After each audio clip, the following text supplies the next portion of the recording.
BookTube, it's Missy, and today I'm going to be sharing with you guys my April wrap-up for 2017. Now, it's been a theme for the last couple of months that I have only been reading about 6 books a month, which is 3 regular books and about 3 graphic novels. I don't know what's wrong with me.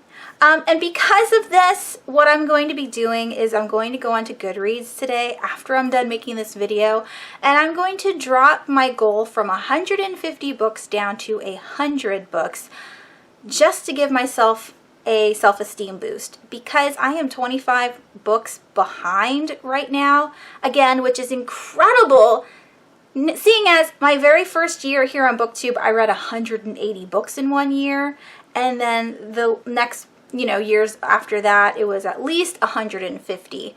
And this year, I just can't, I can't pick up the books. I don't know why. My new obsession is Threadbanger. I absolutely love Corinne and Rob.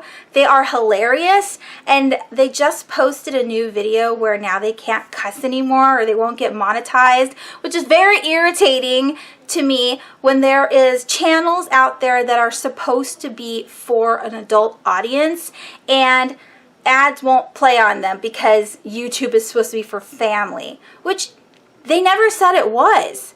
So now all of a sudden they're changing their rules, which, if Corinne wants to drink a glass of wine and do a DIY project and flip off the camera because she can't get it to work, I think that's funny. And they're ruining it for me by not allowing me to appreciate their creativity and their humor by making their videos boring.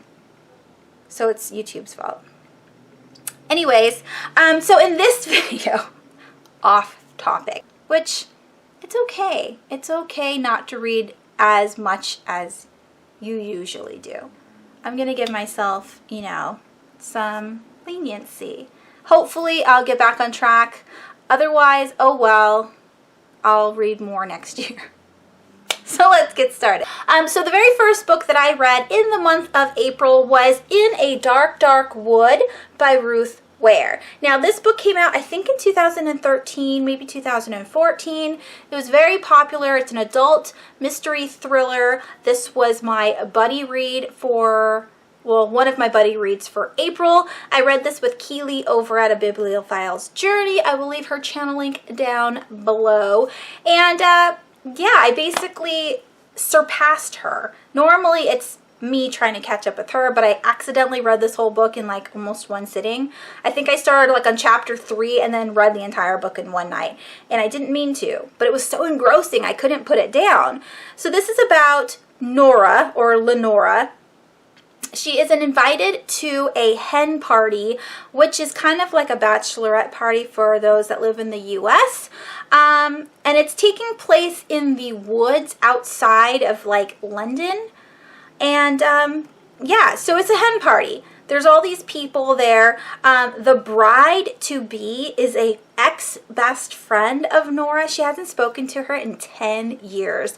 And it's very strange that Nora's been invited to this party. She can't understand why, and she's getting cold feet. Like, she doesn't really want to go to this thing, but her friend Nina, also from 10 years ago, she's also been friends with her for that long, wants to go if she goes, and so they make a pact where if they decide they're going to go, they both have to go, or they're in big trouble or whatever. So they decide to go, and the list for this hen party keeps getting smaller and smaller, like people keep canceling. So at the very end, there's only Nora, Nina, Flo, the best friend or the maid of honor, a man named Tom, and Claire, the bride. So there's 5 people at this hen party in this glass house in the woods.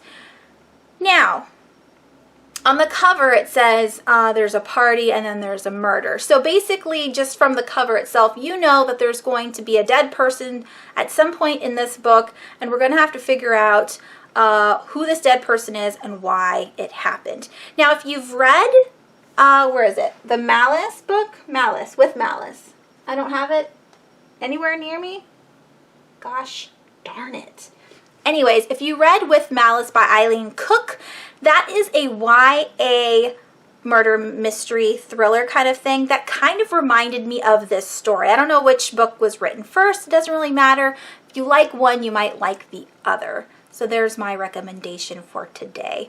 Yeah, so Nora, when we meet her, she is an author and she writes crime books and she lives alone in a flat in London. It's like basically 6 feet by 6 feet. It's super tiny, but she loves being alone and by herself. And then we have her in the next chapter in hospital with amnesia, and we don't know what's going on. So it's a back and forth where she's thinking back or recollecting the party that she had attended over the weekend and what happened. And she, you know, shares the story with us, and we're going through all the motions and the clues and trying to figure out what's going on with her. So at the very end, I was confused. I kind of had my ideas of what happened, but I wasn't sure. And then the ending happened. I was like, oh my gosh, I would have never have guessed that.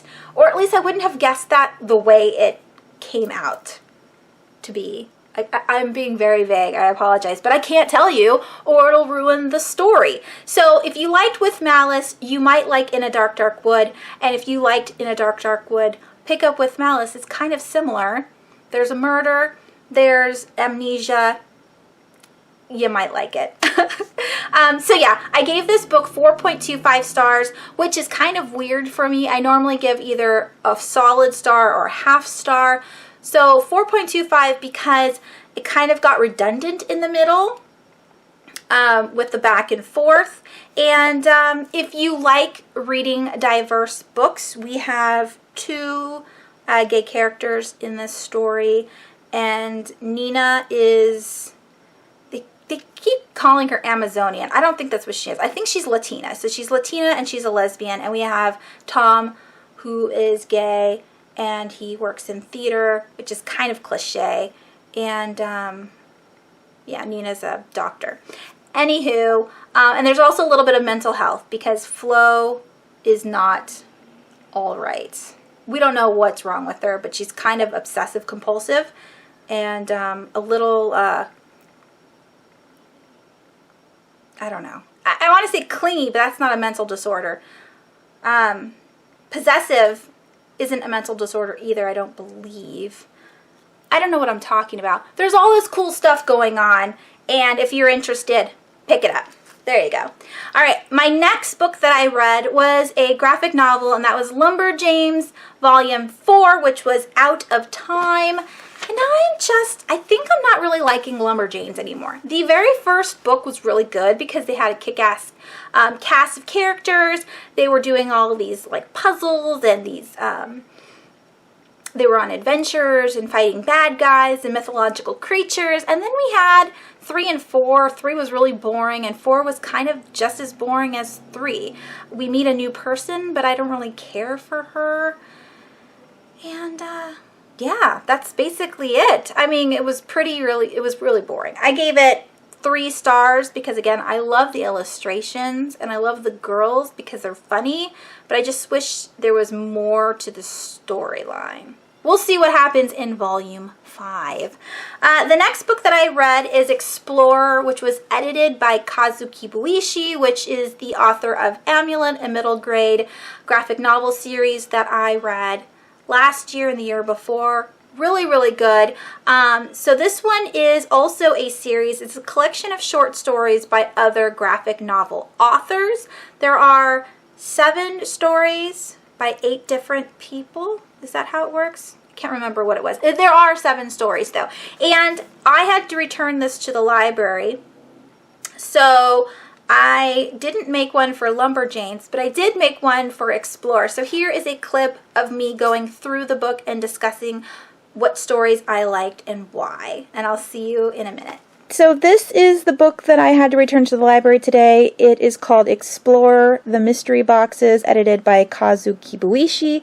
This is a collection of short stories by 5 different authors, all surrounding boxes.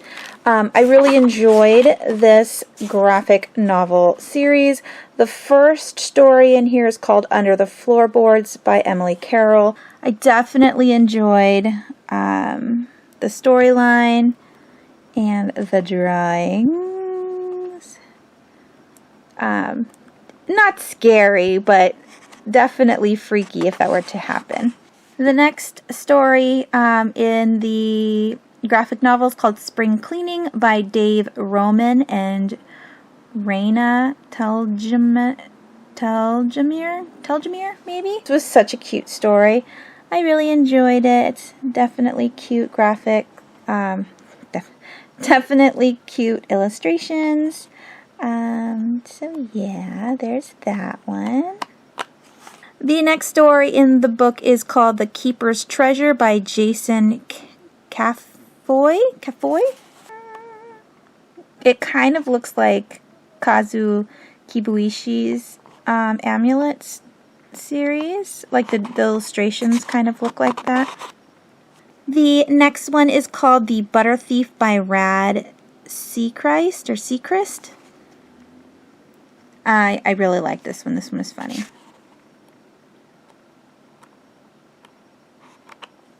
Next is The Soldier's Daughter by Stuart Livingston with Stephanie Ramirez. This one was my least favorite of all the stories. That's what that one looks like. This one was my favorite. It's called What's It by Johann Matt, or I think it's Matt. And by Johann Matt with Simone Fanikem, maybe? This one's just very bright and silly. I just really enjoyed it. It was super cute. Love, love, love. And the last story in the book is by Kazuki Buishi called The Escape Option. This one was okay. Not a great storyline. I did enjoy the alien though. Yep, and there's that. So that was all 5 of the stories. Again, it surrounds a box in each story. So each story has some kind of box that the main characters have to figure out what the box is for. And yeah, so I don't know if there's any more of these, if it's just a standalone, but I did enjoy it. And that's it. The next book that I read in April, or at least finished in April, was Wonder by R.J. Palacio. This book has been on my radar for a very long time. I even purchased it for a Christmas present for my niece. I want to say like 3 or 4 years ago. I always knew it was a middle grade story. I didn't really want to pick it up because I knew it was contemporary. And, you know, I'm not really interested in contemporary stories. But we were reading this to the 3rd grade class in school, and the teacher that I work with, she started the book in December, and I've actually helped read the story to the class during read aloud every day. So I was there to witness the entire book. So technically I finished the book since I was there from the beginning and the end. And basically it's about a boy named August who has a facial deformity. He was born that way. It's extremely rare. I can't even tell you what the facial thing is because I don't own a physical copy of this book and I couldn't write it down. So basically he has been home studied, or he's been at home doing school since kindergarten. He is now going into the 5th grade, and the school that he wants, or not him, but his parents want to go to is Beecher Prep, which is just down the street from his house. He can literally walk there. And he's very nervous because he's been worried about his face, that everyone's going to bully him, that they're going to stare, that they're going to treat him like a freak. And so he's nervous about it, but his parents are trying to make him feel comfortable, and the principal, Mr. Tushman's very sweet, and everybody wants him to go, and so he decides, okay, I'll give it a shot. And we go with August, or Augie, through his whole entire 5th grade from start to finish, and there are bumps that he has to face and a little bit of bullying, and he doesn't know who his friends are, and he has to deal with all this stuff, and it's so heartwarming. I really teared up at the end. I'm obviously not going to tell you what happens at the end, but it was so good, and I actually am like super excited to see the movie. It comes out, I think, in November. But yeah, it was just really, really good. It's just about a boy who has to overcome adversity, and he teaches you how to roll with the punches. August is very good about making people feel comfortable with his condition. Like, you know, he goes, oh yeah, you don't have to worry about my face. I've had to live with it for my whole life.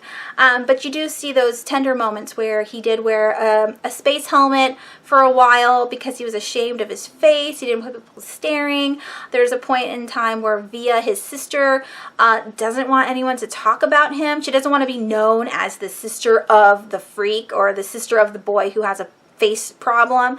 And so there's like these different things that everyone in August's life has to go through, and the way everybody comes together at the end is just, like I said, it's inspiring. It's an amazing book. I'm definitely going to be picking it up. I want my kids to read it. It's so, so good. If you haven't picked up Wonder, which of course is this cover here, I would definitely pick it up. It's fast-paced. It's got multiple points of view. Yeah, it's really good. I really enjoyed it. So I gave that one 4 stars. And then the next book that I read, I actually have a physical copy of, and that is Gerald's Game. This was March's pick for the audio along for my Stephen King 2017 audio along thing that I'm doing readathon. I started this in March like I was supposed to, but March had, I was gone a week in March for my birthday, and then spring break happened, and then my kids got sick a couple times, and so I only listened to this in the car to and from work, so I missed like 3 weeks. So I ended up finishing this last week. Like, it almost took me an entire month to listen to this book on audio. This is the second book that I have read by Stephen King that has a girl protagonist, so that was cool. Her name is Jessie. Is it Jessie? Yeah, it's Jessie. Whew, I thought I got it wrong. And she goes to a cabin in the woods with her husband, Gerald. And there's a little bit of hanky-panky going on, and then I won't say what happens to Gerald, but she's alone now, and she needs to figure out a way to get out of these handcuffs that she's in. And there's a lot of stuff going on. This whole book, I want to say 75% of the book takes place within the 28-hour period that she's handcuffed in her room. And yeah, so I gave this book 4 stars because, again, it got a little, not boring, but it was redundant. It was the same thing over and over again. Jesse's in the room. Jesse has, you know, flashbacks. Jesse's thinking about this. Well, how can Jesse get out of that? I did like the fact that she grew in the book. Like, she had these problems that happened in her past. Again, I won't discuss it because that would be spoilery. But something tragic happens when she's little, and because of this tragedy, she has come up with these different personalities. Not outside of her, so she doesn't have like split personality disorder, but she has these voices that speak to her and she can speak to them, but it's still herself, and she continues to say that, like, her voices say, you do realize that you are talking, that we are all you. So she has to come to terms with the voices that she hears and the fact that it is her, so she's grappling with all of this, but the voices help her, you know, troubleshoot and how to get out of these cuffs, and it helps her, you know, get over her past and all of that tragedy that happened when she was younger. It was definitely not a coming-of-age book, but definitely a growth story, and there's a little bit of supernatural in here. Not much, but a tad bit of supernatural. I enjoyed the ending that happened. It was kind of, not ambiguous, because you kind of know what happens, but there is a person that is in this story that I wish got more screen time, if that's what you want to call it. I really wish she was able to respond to our main character, and I want to know her story and what she thinks about the whole situation. So if you've read Gerald's Game, let me know down below what you thought of this book. I gave it, like I said, 4 stars. I really liked it, and it wasn't even that long. I am super excited that I've been pretty well on speed with this audio long thing. The next book I will be reading is Gunslinger right here. I was supposed to start it in April, but it's only a 7-hour audiobook, so I think starting it right now and then continuing with book 2 will be totally fine, because I'll be reading these books up until August. I think I'm going to read the entire series on audio, so if you want to follow along with me for the Dark Tower series, I'm starting it this month, and I should be finished by August or September. Let me know. I'll leave the Twitter link down below if you want to follow me on that channel. But I also have my regular Twitter page that I update as well, just in case people didn't follow me on the other one. Am I making sense? I hope I am.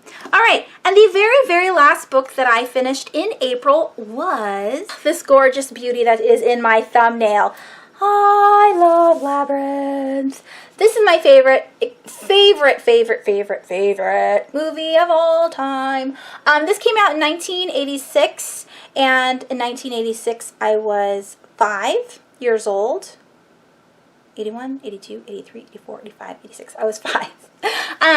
I didn't get to see this in theater, which is pretty sad, but my parents did buy the VHS of this, and I pretty much watched it like just on a constant. I watched it so much. And then when I got into high school, oh no, it came out in 99 on DVD, and I purchased it when I was in college. And then last year, the 30th anniversary edition came out on Blu-ray. I showed that to you guys. I purchased it for my birthday. It's exciting. So yes, I have the book, and I read the entire thing from cover to cover. It is in a couple different sections. So here's our table of contents. We have part 1, which was the inspiration and how Jim Henson got the idea to make Labyrinth. And then part 2 is the characterization, so it talks about all the characters. And then 3 is the realization, how it came to be, so what it all entailed. And then we have part 4, the summation. Summation sounds like a funny word. And that was like just what happened. The thing that was something I didn't know about the story is that it didn't do well in the box office. I was surprised. When it came out in 86, people thought that this was just going to be a children's movie. So not a lot of people went to see it. And those that did see it didn't get the whole fact that it was puppets and humans. Like, they didn't want to watch it because of that. And also because our main character is a girl, which I felt so sad. I even wrote down this quote on my Goodreads review. But basically, Jim Henson says, if you asked a girl and a boy back in 86 if they wanted to see this movie, and that it was a girl protagonist, they would say more than likely they would choose a male protagonist movie if they had to compromise between this one and a different one. And Jim Henson also said that he wished that this didn't come out in the summer of 86, because not only did this movie come out, but Top Gun came out, and a couple other like blockbuster movies came out in 86, so this one got dwarfed by all of the hype of the other movies. But now it's a classic, and it's sad that Jim Henson didn't get to see his baby take form, because this was the very last movie that he made before he passed away. In 1990 he passed away. It doesn't say what he passed away from, but it was pretty sudden, and the family didn't know it was going to happen, which was sad. And what other information can I give you? I gave this book 5 stars, obviously. I really enjoyed all of the pictures. I've showed this to you before, but a lot of the pages have these extra doodads in it. So this is like a storyboard that actually opens up, and there's many different layers to it. And then there's, you know, pictures of David Bowie, and there's pictures of Sarah, and we have here, what's this guy's name again? Terry Jones. He's part of the, oh, why can't I think of the name? Monty Python people, and he was the first person to write the script for Labyrinth, which I thought was fascinating. I didn't realize that he wrote it the first time. The first draft was written by him. There was a big back and forth with this draft. It took a long time. I think Jim Henson started in '84, and he started thinking about all these different things, and then all of '84 and '85 the puppets were being made, and the script was being rewritten over and over and over again until it was perfect. So yeah, lots of information that I didn't know. Just that's all I can say. I'll go on forever. This was great. If you love Labyrinth and you haven't purchased this yet, I would buy this immediately and put it on your coffee table and look at all the pictures over and over again, because I love it so much. Oh, one more thing. This might be a spoiler, but I don't care. You know the little baby in Labyrinth, the Toby? So he's a grown-up, obviously, and he writes the foreword. Look how cute he is. I love it. And he went into puppetry, just like his parents, which I think is amazing. And his production company is called the Striped Pajamas, which I think is totally fitting. And yes, so there's that. All right, those were all of the books I actually read in the month of April. But that's not all. I almost finished these 2 books. Almost. As you can see, I have this much left of The Magicians. I was going to finish it yesterday, but I had to go to bed. And I listened to it to and from work today, so I'm even more into the story. And oh my gosh, Bad Unicorn. Oop, not that side, this side. I only have about 150 pages left.